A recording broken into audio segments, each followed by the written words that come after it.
Hi, welcome to Ray at the Movies, and today we're going to review High Desert Kill. This is a TV movie that USA Network premiered on their channel that came out November 2nd, 1989. And it's a very decent movie.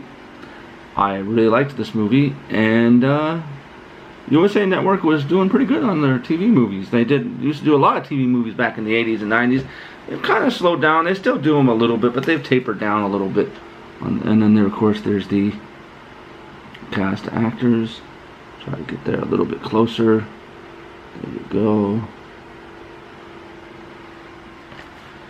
Ooh, went out of focus. So yeah, this is one of my favorite movies that they did. And they did a good job with it. Now, a lot of the posters they had for it has a similar poster, but gives away the plot. So I'm glad that they chose the poster, but did not actually have the plot given away. That's nice. The movie stars Mark Singer from the Beastmasters 1 through 3, Watchers 2, Dead Space, the V miniseries, and the two miniseries they had, which was V, and then V the Final Battle, as well as the TV series. Then we have Anthony Gary, Disorderlies, Penitentiary 3, Pass the Ammo, and UHF, which is where I know him from. Then you have Mitch Grant from Like Father, Like Son, Waxworks, To Die For. And that's the direct-to-video vampire movie, not the Nicole Kidman movie. Chuck Connors, who's well known for the Rifleman TV series, Soylent Green, Tourist Trap, Airplane 2, the sequel. Then we have Vaughn Armstrong, who was in Coma, the Philadelphia Experiment, Clear and Present Danger, The Net. And then Deborah Ann Mainsey only did this movie. Laurie Birdsong did a TV movie Between the Darkness and the Dawn, Munchies, Blood Salvage, The Stalker Club, directed by, I forgot to put who directed it. It's directed by Harry Folk, who did the Death Squad, Men of the Dragon, Mandrake, Centennial, the TV miniseries. There's writer Mike Marvin, who did Six Pack, Hot Dog the Movie, The Wraith, Sunstorm. Then there is Daniel Frey, who only wrote this movie. Then there is T.S. Cook, who did the China Syndrome, We're Fighting Back, Out of the Darkness, Nightbreaker. Then there's music by Dana Koproff, Empire of the Ants, When a Stranger Calls, The Golden Seal, which I wish they would release that one on Blu-ray. That was a good movie. When a Stranger Calls Back, and there's not much trivia on this movie other than it says a TV movie made for the USA Network.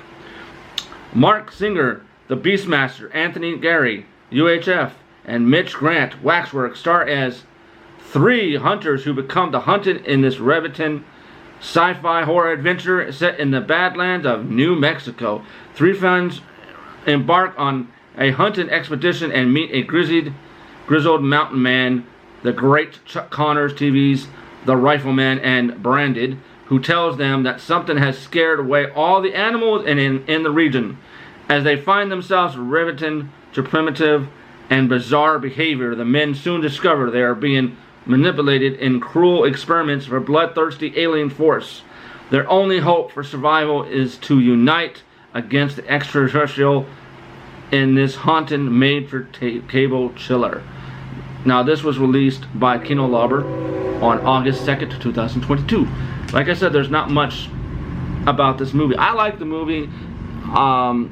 Grabbed my attention. It kind of does fall apart a little bit, and if you really pay attention to the beginning of the movie, it kind of gives away the plot, or gives you kind of a hint on what's going to happen if you pay attention to one of the main characters. And I really like it. It's a movie that's great and kind of falls apart towards the end a little bit. So I give this movie 2.5 stars. It is worth owning, or I wouldn't have bought it. I do like it, and I wish that the Kino Lorber will release more USA cable movies. Maybe even release the Showtime movie, TV movie that had Ali Sheedy in it called Fear. That has not been released on Blu-ray. It was released on DVD and VHS, but hasn't resurfaced on Blu-ray. So hopefully that gets a release. But no, this is a pretty decent film. It's hard to go too much into detail because there's not much about this movie. I tried digging through the web and nothing. No trivia even on IMDb, which is that one little sentence. So with this, I will let you go. It's a quick, like I said though, they do a good job with the restoration. There is no special features on this other than that the movie is included in widescreen and full screen. That is it. And of course there's I think they have the trailer for it. Now this was a joint venture, by the way, from Kino Lorber, because Scorpion Releasing teamed up with them to release this, because I think Scorpion Releasing went out of print, or they just teamed up with Kino Lorber and helped release some of these movies here.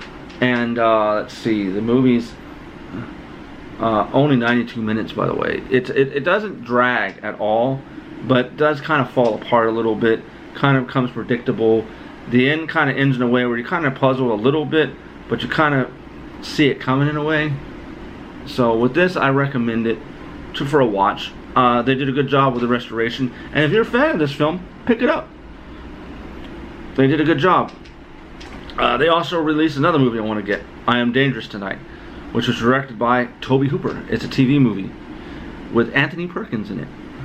And an actress's name I can't pronounce. She's known for starring in Sleepwalkers. Check that movie out. That's a pretty decent movie. I can't wait to get that one. Been kind of leery on buying any more movies from Scream Factory that their older catalog, because I've noticed they've been releasing a lot of their movies in 4K.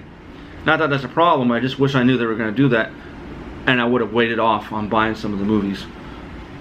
I am going to double dip and go ahead and buy some of them, though, because they, so yes. Should you see this? Check it out, it's worth a watch. But with that, I'm out of here. You have a good rest of your day.